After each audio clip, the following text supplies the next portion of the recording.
안녕하세요. 켈리의 작은 도서관에 오신 것을 환영합니다. 오늘은 전춘화 작가의 낮과 밤을 소개해 드리겠습니다.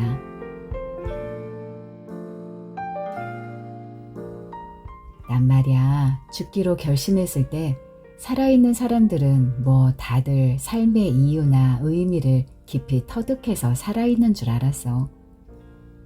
헌데 정작 살기로 결심해보니 그냥 이유 없이도 살 수가 있더라. 오히려 사는 것보다 더 어려운 건 어떻게 살지더라.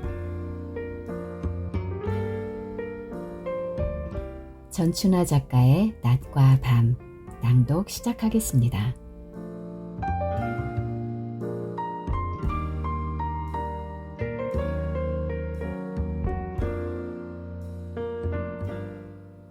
나의 본격적인 사회생활은 28쯤에 시작됐다. 문학돌합시고 석사 공부까지 했지만 졸업하자마자 글쓰기를 접고 일반 사무직으로 취직했다. 일찍이 사회생활을 시작해 야무지게 적금을 하며 커리어를 차곡차곡 쌓아가거나 당장은 손에 아무것도 없지만 과감하게 방황하고 고민하며 뜨거운 나만의 노래 한 곡 정도는 부를 수 있을 것 같은 또래들 사이에서 나는 성실한 개미도 소울풀한 배짱이도 아닌 애매한 존재로 정체되어 있었다. 가장 큰 모순은 낮과 밤의 간극이었다. 낮에는 사무실에 앉아 매달 내 통장을 잠시 스칠 월급을 위해 컴퓨터 키보드를 쉴 새 없이 두드리며 파일을 주고받다가 저녁에는 오늘 밤에도 별이 바람에 스치운다는 윤동주의 맑은 시나 사람은 저마다 그 자신일 뿐만 아니라 단 한 번뿐이고 아주 특별한 그 어떤 경우에도 중요하고 주목할 만한 이 세상의 여러 현상이 단 한 번 반복되는 일 없이 거기서 그렇게 교차하는 하나의 점이기도 하다는 헤르만 헤세의 긴 문장을 읽었다. 낮에는 평정심을 잃지 않고 현실에 열심히 적응하며 불현듯 올라오는 어떤 감정이든 애써 밑으로 끌어내리다가 긴장을 풀게 되는 밤에는 마음 밑바닥에 침잠해 있던 멜랑꼴리나 박애 같은 것들이 문장의 입김에 힘을 입어 서서히 위로 솟아올라 부유하며 빛처럼 반짝였다. 그 순간 내 마음은 고요하고 잔잔한 깊이에 수많은 생명체를 품은 바다 심층의 풍경이 되는 것 같았다. 그렇게 마음에 지구의 중력과 바다의 부력을 모두 품은 채 28번째 해를 보냈다. 그때 나는 낮보다 밤을 더 사랑했다. 그러다 그해 가을밤 자정 넘은 시간 깊은 잠에 빠져 베갯잇에 침이 한가득 고였던 때에 국경 너머 그녀의 전화를 받았다. 낯선 번호였고 미세한 진동이었지만 가늘고 긴 진동은 잠깐 쉬었다 울리기를 계속했다. 눈을 덜 뜬 채로 손만 허우적대며 가까스로 베개 옆 핸드폰을 찾았다. 여보세요? 새벽인지 아침인지 그녀의 목소리를 듣기 전에는 몰랐다. 알람이 울린 기억이 없는 것으로 보아 출근 시간을 놓친 것은 아니라는 안도와 잠기가 엉킨 목소리로 전화를 받았다. 나야, 너무 늦게 전화해서 미안해. 살고 싶어서 전화했어. 나야가 누군지 도저히 감을 잡을 수가 없어서 나는 잠시 침묵했다. 10중 8구는 잘못 걸려온 전화일 거란 생각에 제가 누군지 아세요? 하고 물었다. 차마 누구세요? 라는 말을 못 꺼낸 건 상대가 제대로 알고 전화한 거라면 큰 신뢰가 될 것 같다는 생각 때문이었다. 그녀는 내 이름을 정확히 말했으므로 나는 잠을 확 깼다. 그리고 그녀와 두세 번의 대화가 더 오가는 동안 그녀가 누구인지를 빨리 알아채기로 했다. 잘 지냈어? 잘 지냈으면 이 시간에 너에게 전화 안 했을 거야. 잤는데 전화해서 너무 미안해. 아, 괜찮아. 급한 일이 있나 보다. 그냥 네가 생각나서. 아, 그랬구나. 음, 밤만 되면 우울증이 심해져서 죽고 싶을 때가 많거든. 이제 수면제도 내성이 생겼는지 효과가 미미해. 갑자기 잠이 훅 오다가 20분 뒤에 또 눈이 떠져. 눈을 감았다 떠보니 아침이면 얼마나 좋을까. 나는 재빨리 머릿속으로 알고 있는 사람 중에 우울증을 앓고 있는 지인이 있었나 떠올려 보았지만 도무지 기억나는 사람이 없었다. 그녀가 우울증이 있다고 했기에 나는 더 조심스러워졌다. 차마 기억나지 않는다는 말을 할 수가 없어서 자연스럽게 대화를 이어갔다.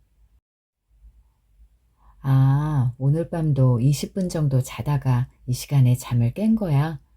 잠을 깨면 다시 자기가 힘들어져? 음, 깬 지는 벌써 1시간이 넘었어. 운 좋으면 다시 잠들게 되기도 하는데 오늘 밤은 왠지 더 잘 것 같지는 않고 해서 고등학교 때 받은 방명록을 뒤지다가 맨 마지막 페이지에 네가 쓴 내용을 읽고 전화한 거야. 힘들 때는 언제든 연락하라고 쓰여있네. 힘들 때 연락하라고 쓴 사람은 너밖에 없어. 그래서 미주에게 네 연락처를 물어서 전화했지.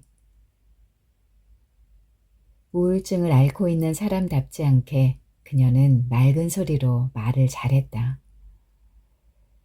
그녀의 말 속에 담겨있는 정보들을 바탕으로 나는 용케도 그녀가 미주의 친구인 영혜라는 걸 기억해냈다. 미주와 학교 앞 분식점에서 밥을 먹다가 김밥을 포장하러 긴 머리를 대충 묶고 어두운 표정으로 들어온 그녀와 마주치면 미주는 항상 먼저 말을 걸었고 나도 옆에서 한 번씩은 아른 척을 했었다. 미주가 그랬었다. 영애는 중학교 때 옆자리 짝꿍인데 착하고 조금 어두운 구석이 있는 아이라고. 고등학교를 졸업할 때 영애가 복도에서 내게 졸업 방명록 한 장을 불쑥 건넸다. 나는 당황함을 애써 감추며 받았고 딱히 쓸 말이 생각나지 않아 항상 건강하고 좋은 대학 가고 행복해 등등의 문구들을 적어 넣다가 마지막에 힘들 땐 언제든지 연락해 진심이야 라고 끝을 맺었다. 쓰다 보니 미주가 했던 말이 생각이 나서 마지막 마무리쯤에 나는 정말 약간의 진심이 되고 말았다. 본격적으로 그동안의 이야기를 들었다. 고등학교에 다닐 때도 가끔씩 우울해지고 죽고 싶은 충동을 느끼긴 했지만 낯선 도시의 대학에 진학한 뒤로 증상이 더 심해져서 학교 생활에 적응하지 못하고 휴학을 했다고 한다. 사람들은 작은 것에도 하하호호 웃고 신나기도 하고 작은 기쁨과 낙을 누리기도 하면서 컬러풀한 세상에서 살고 있는 것 같은데 그녀만은 흑백 세상에서 무감각한 채로 정지되어 있는 것 같다고 했다. 정신 상담을 받으며 항우울제를 처방받아 버티기를 벌써 몇 년. 내가 대학원을 졸업하고 취직하는 동안 그녀는 엄마의 재산을 다 털어먹으며 상담 치료를 받고 약을 복용하고 있었다. 그녀가 한없이 우울한 목소리로 하소연을 했다면 나는 다소 부담스럽고 버거워 적당히 분위기를 봐서 전화를 끊었을지도 모른다. 다행히 이야기를 들려주는 그녀의 목소리에는 부담스럽지 않을 정도의 감정이 실려 있었고 자신의 처지에 대해 나름의 객관적인 통찰이 있었기에 나는 앞뒤 맥락이 있는 이야기를 큰 힘을 들이지 않고 들을 수 있었다. 물론 그날 밤 나의 역할은 경청이라는 것을 의식한 것도 있었다. 울적한 날도 있었으나 내게 살아간다는 것은 숨을 쉬는 만큼 자연스러운 것이었기에 그녀에게 공감하는 일이 쉽지는 않았다.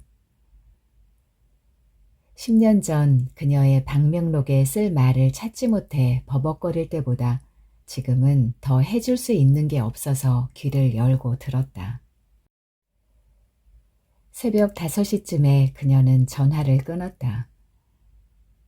새벽 공기를 마시면 정신이 맑아진다며 엄마가 한 달째 억지로 끌고 나간다는데 그녀는 이 시간이 제일 싫다고 했다. 통화 말미에 얼결에 또 전화해 라고 말해버리고는 전화를 끊은 뒤 어쩌면 내 원수는 바로 생각 없는 내 입이 아닐까 생각했다. 그대로 뻗어 잠들었다가 깬 시간은 9시 20분. 어디쯤 왔냐며 불쾌한 목소리로 걸려온 팀장의 전화를 받고서 겨우 일어났다. 몸이 좀 아팠다는 거짓말을 둘러대고는 부랴부랴 물 세수를 하고 지하철에 앉아 화장을 했다. 상황이 밀어붙이면 성실함과 정직함을 신조로 여긴다던 나조차 내와 상관없이 입에서 거짓말이 나온다는 것과 지하철에 앉아 화장하는 여자를 이해할 수 없는 눈초리로 바라보던 내가 바로 그 행위를 한다는 것에 한없이 주눅이 들고 겸허해졌다. 낮이었는데도 마음 바닥에 가라앉아 있던 찌꺼기 같은 빛이 외부의 흔들림을 이기지 못하고 살짝 떠올랐다가 천천히 멋쩍은 듯 가라앉았다. 그날 밤에도 그녀로부터 전화가 걸려왔다. 밤 10시였다. 딱 1시간만 들어주다가 적당한 타이밍에 전화를 끊어야지 싶었는데 어쩌다가 새벽 3시까지 전화기를 붙들고 있었다.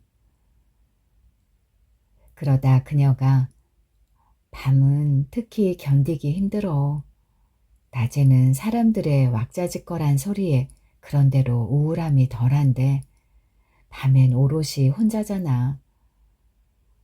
우리 엄마도 첫 며칠은 행여 내가 무서운 일을 벌일까 걱정하며 밤을 지켜주더니 이젠 코까지 골면서 잘 자고 있어. 내가 이 밤에 죽는다고 해도 사람들은 깊이 잠들 거고 잠깐 슬퍼할 수도 있겠지만 이내 나 없이도 일상을 잘 살아가겠지. 라는 말을 한 찰나에 웅얼웅얼 알아듣지도 못할 잠꼬대 같은 대답을 하다가 잠들어 버렸다. 나는 분명 평소처럼 잠들자마자 신나게 코를 골았을 것이고 그녀는 그때 어떤 기분이었을지 감히 상상할 수가 없었다. 다음날 아침 깨자마자 그녀에게 위챗 문자를 보냈다. 어젯밤은 미안했어. 깜빡 잠들어 버렸네. 그녀는 답이 없었으므로 자나보다 싶으면서도 불안함을 이기지 못하고 출근길에 그녀에게 전화를 걸었다. 뚜뚜 통화 연결음만 들리자 두려움이 엄습했다. 그녀는 종일 답이 없었다. 일하다가도 위챗을 확인해 보기를 몇 번. 이건 단순히 화내고 삐지는 소소한 문제가 아니라 생사가 걸린 문제였으므로 여느 나처럼 평정심을 가져보려던 마음이 중력을 무시한 채 경미한 지진을 겪는 듯 흔들거리기 시작했다. 낮이었음에도 은밀한 감정들은 침전물처럼 밑으로 가라앉지 않은 채 어느 때보다 또렷하게 보였다. 내가 만약 그녀의 마지막 통화 상대였다면 그녀의 끝이 내게 어떤 감정과 기분을 남겨줄지 상상할 수 없어 부담되는 마음. 그녀가 만약 오늘 밤에도 연락이 온다면 내가 감당할 몫까지만 친절을 베풀다가 적절한 타이밍에 자연스럽게 연락을 끊고 다시 나만의 평화로운 밤으로 돌아가고 싶은 지극히 당연한 듯한 이기심. 그리고 그 끝에는 어떻게든 부인하고 외면하고 싶었던 적나라한 진실 하나가 덩그러니 놓여 있었다. 난 사실 영혜의 생사에 크게 관심이 없다는 것. 나는 애써 항변했다. 그녀는 내가 사랑하는 가족도 친구도 아닌데다 난 전문가도 아니고 매일 밤 전화통을 계속 붙들고 있긴 더더욱 힘들다고. 차라리 내가 한 달만 밤마다 잠을 자지 않고 그녀와 통화를 함으로써 그녀가 우울증에서 벗어날 수 있다는 보장이라도 있다면 모를까. 대부분의 사람은 다 그러하다고. 우울한 지인을 만나면 힘내라고 밥 한 끼 사주면서 힘든 사정을 들어줄 수 있지만 같은 연락이 반복되면 정신과 의사를 만나 치료는 받고 있는지를 확인하거나 운동을 해보고 강아지라도 길러보라고 조언을 하지 않느냐고. 다수의 일반인이 할 만한 사고방식과 태도를 나는 취하고 싶을 뿐이라고 핑계를 한가득 늘어놓으며 퇴근길에 우울증 치료를 검색해보다가 내릴 역을 놓쳤다.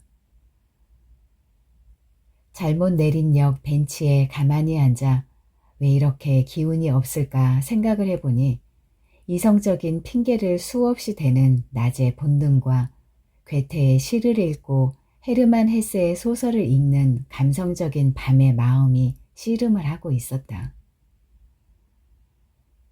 나는 다시 밤을 기다렸다.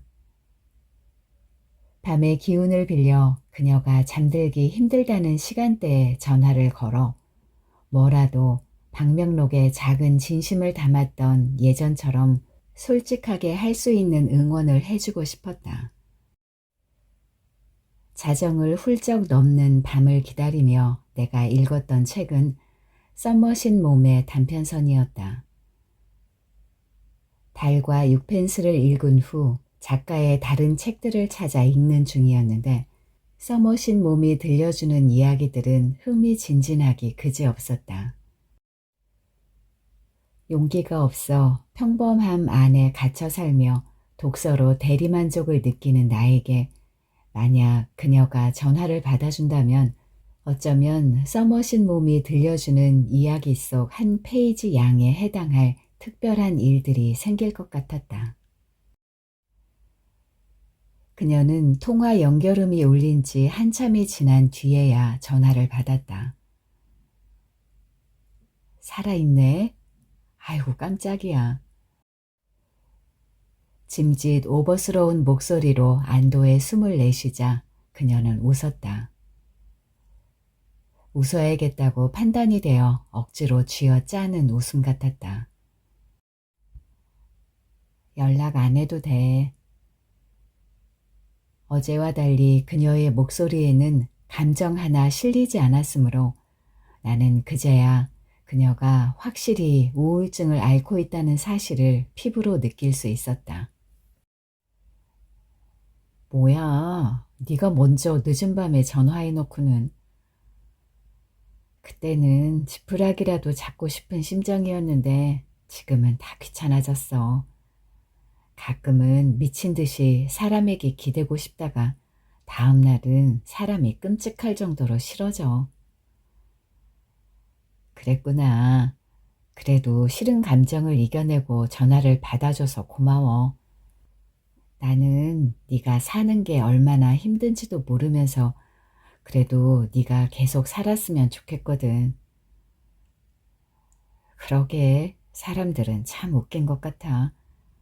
다 다들 살기 힘들다 하면서 자꾸 나보고 그래도 살래.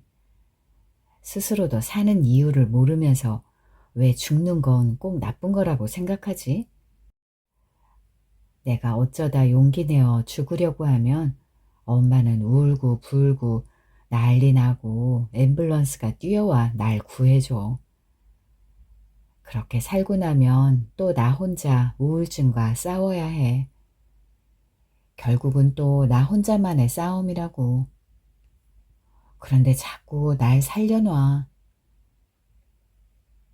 그녀는 그날따라 컨디션이 크게 나빠 보였다. 난 어떤 위로도 건네지 못한 채 전화기를 들고 그녀의 울음소리를 듣고 있었다. 그녀의 말처럼 사람들은 다들 바빠서 누군가에게 오래도록 옆에 머물도록 자리를 내주지 못하지만 또 정작 그 누군가가 옆에서 영영 사라지면 그것을 비보라고 표현하지 내리던 비가 멈춘 것처럼 자연스러운 일로 생각하지 않는다. 사람들은 서로가 나무이기를 바란다. 크게 신경 쓰지 않아도 나무처럼 스스로 건실하게 오래오래 그 자리에 있어주면서 필요할 때나 생각날 때 돌아보면 마냥 푸른 나뭇가지를 흔들어주는 그런 존재 말이다. 난 최대한 흔들리지 않는 단단한 목소리로 그녀가 하는 모든 말의 마디마다 문장 부호를 달아주는 심정으로 그랬구나. 그랬어? 그럴만했네. 그럴 수도 있었겠네와 같은 추임새를 넣었다. 30분이 지난 뒤 그녀는 여전히 콧물을 훌쩍였지만 조금은 안정이 되었던지 책에서 본 그 어떤 문호의 명문장보다 더 내 마음의 부력을 자극하는 말을 했다. 난 솔직히 네가 이렇게 밤늦게 연락이 와서 놀라고 내심 반가웠어. 이렇게 늦은 밤 내가 잠 못 드는 줄 알고 전화를 걸어준 사람은 네가 처음이거든. 영애야, 엊그제 내게 전화해서 그랬었지? 살고 싶어서 전화했다고. 나도 네가 살았으면 좋겠어서 먼저 전화를 걸었어. 생각해보니 매일 늦은 밤마다 통화하긴 어렵겠더라. 하지만 저녁마다 난 책을 읽는데 네가 괜찮다면 1시간씩 통화로 책을 읽어줄까 싶어. 어때? 그녀는 괜찮다고 거절했다. 누군가에게 짐이 되고 부담이 되는 일은 그녀를 더 우울하게 만든다고 했다. 새벽에 그녀의 엄마가 그녀를 끌고 산책을 나가고 오후쯤에 그녀의 삼촌이 매일같이 명언 한 구절을 문자로 보내주고 있었다. 삼촌은 이미 3년이 넘게 명언을 보내주었는데 거기엔 힘든 시간은 지나가고 태양은 그 어느 때보다 밝게 빛날 것이라는 말을 해놓고 소총으로 자살한 해밍웨이도 있었다. 그녀는 삼촌이 자살한 위인의 명언을 보내오는 날이면 답장을 꼭 했다. 삼촌, 이 위인은 자살했어. 라고. 그럼 삼촌은 아, 미안. 하고는 다음에 또 잊고 그 위인의 명언을 보내준다는 말 끝에 그녀와 나는 동시에 까르르 웃었다. 언젠가 그녀의 엄마가 포기하고 더 이상 산책을 강요하지 않을 때 삼촌이 더 이상 보내줄 명언이 바닥이 날 때 그녀는 미안함 없이 떠날 수 있을 것 같다고 했다. 난 충분히 감동했어. 마음은 고마워. 라고 그녀가 마지막 말을 하고 전화를 끊었지만 이미 부력을 못 이긴 내 마음 안에 오래전 기억 하나가 물병 안에 누군가 소중히 써서 넣어둔 편지처럼 떠올랐다. 어릴 적 방학이면 부모님께 등을 떠밀려 할머니가 사는 시골에 내려가 한 달을 보낸 적이 있었다. 할머니는 날이 어스름해지면 저녁밥을 먹자마자 코신을 끌고 내 손을 잡고 동네 이웃들의 집에 들렀다. 저녁 마실이라고도 하는 그 일은 집에 있는가? 로 시작되고 그 집 할머니는 불을 꺼둔 채로 손녀도 같이 왔네 그려 어서 오게 하며 할머니의 손을 안방으로 끌었다. 흑백 TV에서는 몇 번도 넘게 재방 중인 드라마가 한창이고 이불 밑에 다리를 넣고 이불 위에 해바라기 씨를 담은 그릇이 놓여 있었다. 할머니는 아무렇지 않게 그 집 이불에 다리를 쓱 집어넣고는 내게 손짓했다. 얼른 와서 앉아. 이불 밑이 따뜻하다. 좁은 이불 밑에는 할머니의 허벅지와 집주인 할머니의 허벅지의 느낌이 다 낯설기도 하고 묘하게 따뜻하기도 해서 해바라기 씨 한 줌 정도를 까면서 두 사람의 이야기를 듣다가 잠드는 날이 많았다. 별것 아니지만 별것 같은 이야기를 두 분은 오손도손 나눴다. 낮에 뚱보 할매가 소리 질러서 많이 놀랐지? 그러려니 하이, 그 고약한 할매 어디 한두 번인가? 그나저나 내년에는 수박도 심어보려고 한다던 게 신중하게 생각한 거 맞지? 이 지역 땅은 수박 농사가 잘 안 된다고 해서 걱정이 돼서 그려. 할머니가 살던 시골의 사람들은 배고픈 날, 서러운 날, 절망 가득한 날도 겪었지만 아무도 스스로 목숨을 끊지 않았다. 아마 그때 나는 두 할머니의 허벅지 사이에 끼어 코를 골면서 무의식 중에 배웠을지도 모른다. 사계절의 성실함과 낮과 밤의 우직하고 단단한 기운을 가진 누군가가 당신은 소중한 존재라며 아기대하듯 아픈 상처에 입바람을 호호 불어주고 등을 토닥여주면 자꾸 살고 싶어지는 게 사람이라는 것을 말이다. 살아가야 하는 철학적인 이유는 딱히 모르지만 스스로 죽을 생각을 못 해본 나 같은 사람은 두 할머니의 비좁은 허벅지 사이에서 살아갈 힘을 얻은 것이 분명했다. 그날 밤도 나는 잠들지 못했다. 누군가 물에 빠져 떠내려가려 할 때 목도한 자들 중에 앞뒤 잴 것 없이 우통을 벗어젖히고 뛰어드는 사람이 분명 있을 터. 그 사람은 사랑하는 가족일 수도 있지만 생명의 가치를 아는 자, 마음의 부력을 거스르지 않는 자일 테다. 절박해지기로 했다. 그 마음으로 나 아닌 다른 사람의 삶의 마시를 시작해보기로 했다. 난 너의 이야기가 궁금해. 나에게 살아온 너의 모든 이야기를 들려줘. 더 이상 할 이야기가 없을 만큼 바닥에 놨을 때 떠나도 좋아. 슬퍼하지도 않고 자책하지도 않을게. 그녀에게 이 문장을 보내고 눈을 감았다. 새벽이었다. 며칠 뒤 그녀에게서 다시 연락이 왔다. 퇴근 후 집에서 혼자 샤브샤브를 만들어 먹고 막 설거지를 하던 참이었다. 그녀는 혼자서도 샤브샤브를 만들어 먹는 나의 분주함이 부럽다고 했다. 넌 뭘 먹었냐고 물었더니 냉면을 먹었다는 대답이 돌아왔다. 아, 냉면. 거의 감탄을 하며 내일 저녁에는 냉면을 먹어야지 입을 쩝쩝 다셨더니 그녀가 풍선에서 빠지는 바람처럼 흐물거리는 웃음을 지었다. 뭐가 그렇게 웃기냐고 되물었더니 소소한 얘기가 이렇게 웃을 일이었다는 게 신기해서 웃었다고 했다. 더 소소한 얘기를 해볼까?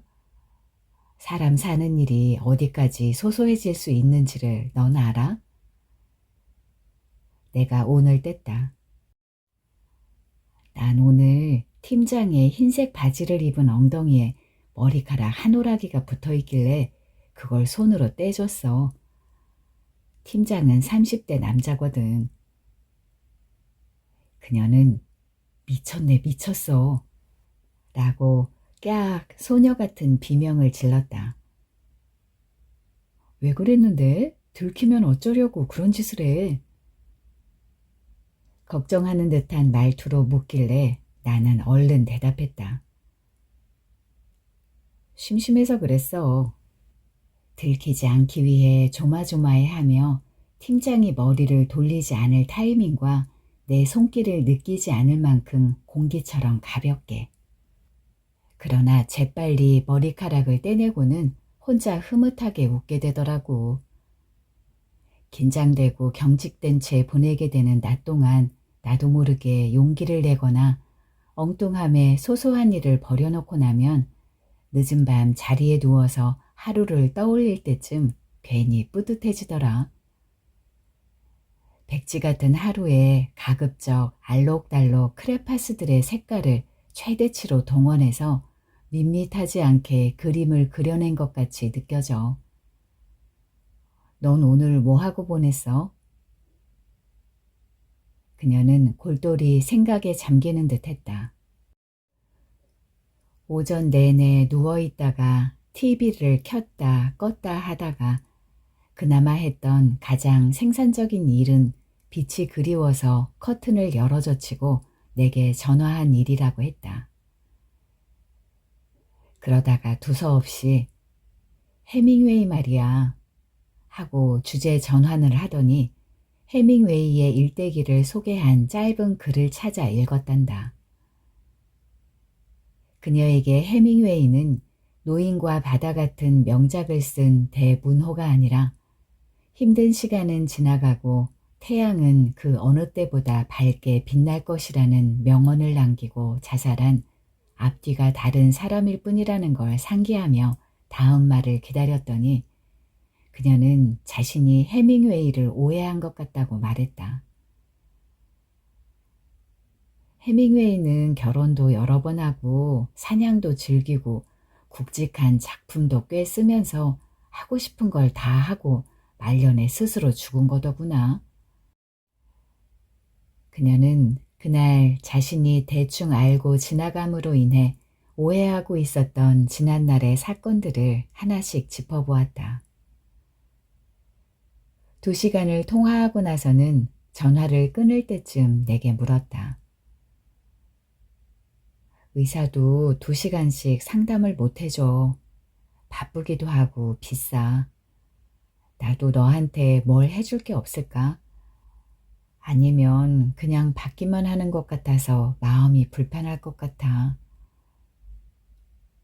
나는 한참을 생각했다. 내가 그녀에게서 받을 수 있는 것을. 너 학교 다닐 때 보니까 옷을 센스 있게 잘 입더라. 우리 둘 다 옷 사이즈도 55일 것 같으니까 옷장에서 잘 안 입는 옷 중에 골라서 택배로 보내줘. 그녀는 좋은 생각이라며 감탄을 하다가 잠시 뒤 이내 어두운 목소리로 돌아왔다. 근데 혹시 내가 죽으면 너도 입기 그렇지 않아? 이런 거 받아도 돼? 그 말에 나는 마음에 거세게 일렁이는 어두움의 그림자를 이기지 못하고 몸을 흠칫 떨었다.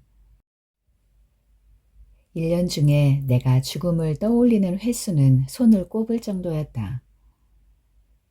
누군가의 부고를 듣고 장례식장에 들렀을 때, 책 속에서 저자가 만약 내일 죽는다면 오늘은 뭐 하시겠어요?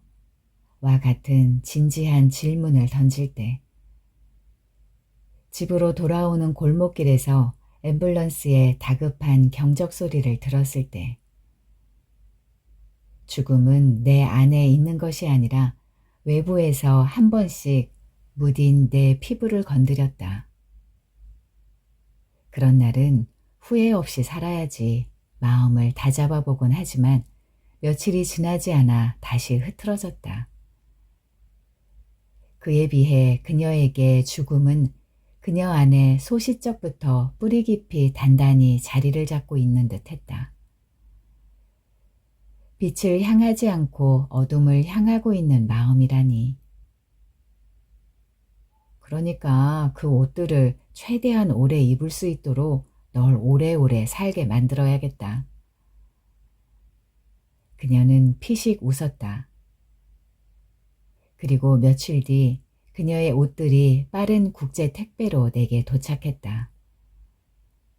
뭐가 그리 급하다고 돈 낭비하면서 제일 빠른 택배로 보냈냐고 원망 아닌 원망을 했더니 그녀가 말했다. 내 옷을 입은 네 모습이 너무 궁금해서. 그리곤 또 속삭이듯 말했다. 며칠 동안 옷 정리를 하는 김에 물건 정리도 하고 청소도 해서 깔끔해진 방을 보니 컨디션도 많이 좋아진 것 같다고. 우리는 계속 사소하다 못해 잠이 올 것 같은 작은 일상을 나눴다. 그녀 덕분에 낮은 오직 생존을 위한 무의미한 시간이라고 믿던 내가 밝은 빛 아래 흐느적거리는 바람도 불어오는 방향에 따라 쇳바람, 한이바람, 나바람, 된바람으로 나뉜다는 것을 발견하게 되고 꽁무니 바람이나 꽃바람같이 예쁜 바람의 이름도 알게 됐다. 그녀는 언젠가부터 고모의 마라탕 가게에 가서 일손을 돕고 100위안짜리 빨간 지폐를 현금으로 받아왔다. 빨간 지폐 10장을 부채처럼 쫙 펴서 들고는 흐뭇하게 찍은 셀카 사진을 보여주며 이 지폐들을 베개 밑에 부적처럼 넣고 잤더니 잠도 예전보다 잘 온다는 기쁜 소식도 전해주었다. 지폐는 돈이 아니다는 그녀의 명언을 잊을 수가 없다. 돈이라 생각하면 더 갈구하게 되는데 지폐라 생각하니 그날 노동의 결과물에 참 잘했어요 라고 찍어준 도장같이 느껴져서 수집하는 재미가 있다고 했다. 나도 매달 통장에 찍히는 돈을 감정없이 쳐다봤는데 이제 보니 내가 수고한 결과물이고 그걸로 내가 좋아하는 일을 할 수 있으니 내 일상의 응원봉 같은 거였다. 그때까지는 그녀의 작은 변화들에 서서히 물들어가고 있는 게 좋았다. 그녀는 언젠가부터 하늘하늘 느긋하게 떨어지는 고무 풍선처럼 기운 없이 지평선에서 사라지는 해와 함께 완벽한 어둠이 금세 찾아오는 저녁 시간과 다시 해가 반대의 지평선에서 까꿍하며 올라와 서서히 높아지며 새로운 낮이 시작되는 새벽 시간대가 좋아 그 시간엔 겉옷을 걸치고 테라스에 서 있는다고 했다. 넌 하루 중에 어떤 시간이 제일 좋아? 하고 그녀가 물었을 때 나는 아무 고민 없이 퇴근하고 집에 와서 씻고 밥 먹은 뒤 따뜻한 이불에 묻혀 소설을 읽는 시간이라고 대답했다.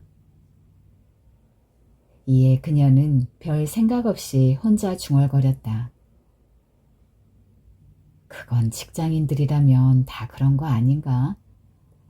뭐 좀 특별하고 의미 있는 너만의 좋은 시간은 없어? 독창적인 너만의 특별한 시간 말이야. 그녀의 말에 나는 순간적으로 불편하고 당황한 마음을 감출 수가 없었다. 독창적이지 않다는 말, 특별하지 않다는 말, 내 소설이 그렇다는 말을 문창과에서 수없이 들었었다. 모든 사람에게는 독창적이고 특별한 구석이 있다고 하는데 아직도 그걸 통찰하거나 발견하지 못한 채 뒷걸음질 치듯 직장 생활을 시작한 내게 그녀는 압박 면접을 하듯이 이것저것 질문을 늘어놓았다. 그동안 그녀에게 포커스를 맞추고 돌아가던 대화가 내게로 옮겨오자 나는 일순간 당황하기도 했지만 타인에 대해 궁금해지고 관심이 생긴다는 건 우울증 바깥 세상에서 일어나는 일들이기도 할 테니 무척이나 기쁜 마음도 생겼다. 마지못한 척 그동안 지인들에게 몇 번 털어놓았다가 이젠 나조차도 포기한 무기력한 고민을, 그러니까 내가 왜 글쓰기를 그만두고 가로세로 반듯하게 줄 세워져 있는 숨막히는 엑셀 안에 자신을 가뒀는지를 우물쭈물 설명해 주었다. 그녀는 숨소리도 들리지 않을 정도로 전화기 너머로 진지하게 듣더니 애초에 왜 글을 쓰는 일을 꿈꿔왔는지부터 앞으로는 어떻게 할 계획인지까지 물어왔다. 드라마틱하고 철학적인 이유라도 있었으면 좋겠는데 난 그저 어릴 때부터 아이들과 어울려 놀며 세상을 탐닉하기보다는 구석에 앉아 책을 읽는 일이 좋았고 선생님께 유일하게 칭찬받은 것도 글쓰기였기 때문에 문창과에 진학한 것이었다.